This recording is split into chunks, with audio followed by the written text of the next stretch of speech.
Hi everybody, this is Ed Jimenez. I hope everyone's doing well today.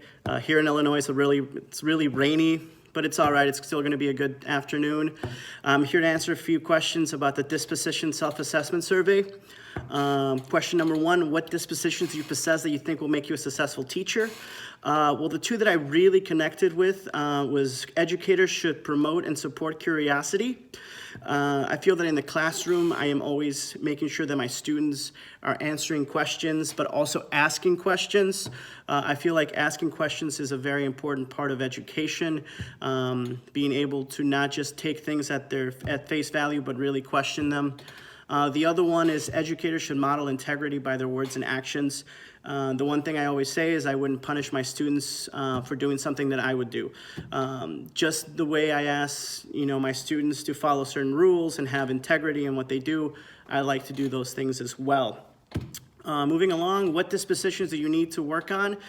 Honestly, because I'm such a new teacher, I still haven't had the experience that leads to growth. I'm hoping to achieve that in the next 3 to 5 years, and I hope that really helps me become a better teacher. Question number 3, how do your dispositions demonstrate your ability to understand other cultures, genders, and learning differences to build stronger relationships? I teach in Waukegan, which is a very diverse community. We Hispanic, African American, white. In reality, I have to be open to all cultures, understand all different backgrounds, and I think that teaching here in Waukegan has really enabled me to do that.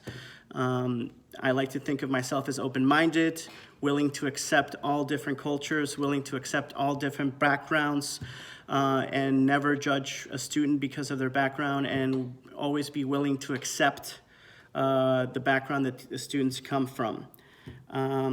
Last question, how do you anticipate using feedback from your annual performance evaluation and observations? This first year teaching, I received 3 different evaluations. I never saw the evaluations as a way to judge me or as a way to put me down. I really saw these evaluations as tools that I could learn from to become a better teacher. And that's, I think, the right attitude to have. I know a lot of teachers become very, very stressed out and very worried from their evaluations, but we have to understand that the principals work with us in order to serve the students. And if we understand that, then I believe that we can learn from these evaluations and from these observations.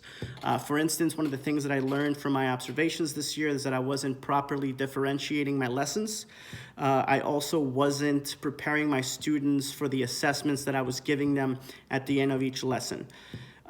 It hadn't dawned on me yet that those 2 things were as important as they should be, and because I took the feedback that I was given, I was able to become a better teacher.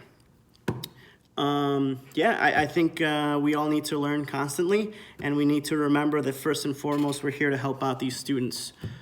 All right, I can't wait to see everyone else's video. I hope everyone has a great weekend.